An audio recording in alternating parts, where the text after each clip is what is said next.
C'est donc quoi la Startup Academy? Alors, pour expliquer ce que c'est que la Startup Academy, j'ai voulu prendre ce petit appareil. Alors, quand je vous montre ça, qu'est-ce que vous voyez? Qu'est-ce que vous lisez? Qu'est-ce que vous lisez? Alors, moi je ne lis pas Samsung. Qu'est-ce qui explique le fait que vous tous vous lisez Samsung et moi je ne lis pas? Très bien. C'est parce qu'on n'a pas la même position vis-à-vis de cet objet. Vous êtes devant et moi je suis derrière. Et on peut mener une guerre jusqu'à un tuer l'autre. Parce que vous allez me dire, il y a Samsung, c'est en blanc, c'est en caractère italique, puis c'est en taille 18, je lui dis, il n'y a rien écrit dessus. Je dis que, mais toi tu es un idiot, moi je lis Samsung, comment tu me dis qu'il n'y a pas Samsung? C'est très important de comprendre cet exemple parce que c'est comme ça que l'école est structurée.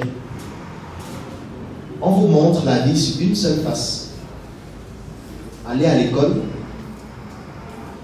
étudiez bien ce qu'on vous demande d'étudier, et vos beaux diplômes à la fin, sortez, rédigez votre CV, puisque dans les nouvelles écoles, même à la fin, il y a un professeur qui vient apprendre comment rédiger les CV. Il va apprendre comment devenir esclave et aller demander du travail. Il n'y a aucune école qui forme à devenir patron, et ça a été fait exprès. Après, on montre la vie que c'est une seule face. Pour comprendre cet objet, qu'est-ce qu'il faut? Il faut regarder devant, derrière, en haut, à gauche, à droite, il faut même l'ouvrir. C'est en ayant une vision panoramique sur cet objet que vous allez comprendre l'objet dans sa globalité et maintenant choisir ce qui vous intéresse. Et pour ça, je vais prendre l'exemple des manuels scolaires. Quand vous allez à l'école, qu'est-ce qu'on fait? Il y a des livres qui sont au programme. On va vous dire, il faut acheter le livre de mathématiques. Vous achetez votre livre. Il faut acheter le livre d'anglais. Il faut acheter le livre d'histoire, le livre de philosophie, le livre de géographie. Vous achetez tous vos livres. Le professeur, quand il vient en classe, il vous enseigne ce qui est au programme. Vous, à la maison, votre père vous a dit, si vous sortez major, vous aurez la PlayStation 4. Donc, quand vous arrivez en classe, vous êtes très attentif. Vous suivez bien les explications que le professeur donne. Vous rentrez à la maison pendant que les gens dorment, vous prenez un seau d'eau bien glacé, vous mettez vos pieds, vous ne pouvez pas dormir la nuit, vous vendez votre lit. Et vous apprenez toute la nuit. Vous essayez de bien comprendre ce que le professeur enseigne en classe. Vous lisez bien vos livres. Quand vous arrivez à l'évaluation, le professeur vous donne une épreuve qui comprend ce qu'il a enseigné pendant l'année scolaire. Vous réussissez, vous répondez bien à toutes les questions puisque vous avez bien appris. On vous donne 19,5, vous sortez major, on organise des fêtes, on boit du champagne, on colle les petits toute la nuit, on vous donne votre doge, toute la famille est contente. Mais quand vous vous arrêtez un instant, posons-nous la question. Vous êtes major en quoi? En répétition? Vous êtes major parce que vous avez réussi à reproduire exactement ce qu'on vous a demandé d'apprendre. C'est ça, être intelligent. En aucun moment, on ne questionne ce que vous apprenez. En aucun moment, on se demande, est-ce que ce qu'on vous apprend, est-ce que c'est vrai? Puisque depuis 1960, il n'y a pas eu de réforme éducative chez nous. Donc ce qu'on apprend à l'école jusqu'à maintenant, c'est ce que les colons avaient décidé qu'on va apprendre. Et vous pensez que les colons voulaient que nous on se développe, que le pays ait de la croissance, qu'on puisse savoir qu'il y a des richesses dans notre pays, comment les optimiser? C'est donc pour ça qu'il y a certains programmes qui ont été expressément enlevés de l'école. Parce que lorsque vous sortez de l'école, vous soyez des automates uniquement. C'est pour ça qu'il n'y a aucune école qui forme à devenir patron, ça a été fait exprès. Parce que ceux qui mettent des programmes scolaires, les voilà, en haut, c'est eux qui choisissent ce que vous devez lire et vous vous contentez de faxer ce qu'on vous a demandé de lire. Et quand vous avez bien faxé, vous êtes le génie. Mais vous ne savez pas que ce que vous lisez est déjà manipulé à la base. Parce que celui-ci qui choisit ce que vous devez lire, lui c'est un patron. Il a ses usines, il a ses entreprises. Et il n'aimerait pas que quand vous sortiez de l'école, vous soyez aussi patron comme lui. Il voudrait que quand vous sortiez, vous venez travailler dans les usines et les entreprises que lui il a déjà créées. Donc que lui reste patron éternellement et vous salariez éternellement. C'est donc pour ça qu'il y a certains programmes qui n'empêchent que vous ayez connaissance de ça.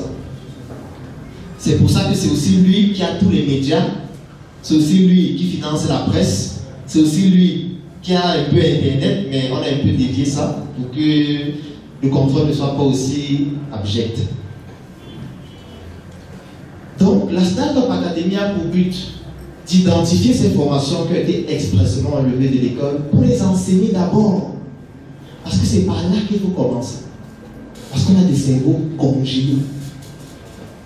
Comme on le verra tout à l'heure, 80% par exemple des culs qu'on utilise au Cameroun sont importés de Chine. C'est-à-dire que même le cul d'amont n'a pas pu fabriquer.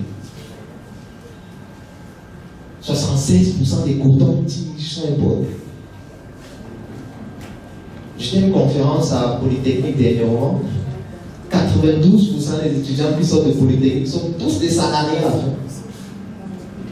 Et je vais te montrer simplement qu'en fait, ce sont des écoles coloniales. On a mis sur pied ces écoles pour qu'elles fassent tourner les usines. Les Razel, les Arabes Contrats, toutes les autres entreprises que vous connaissez.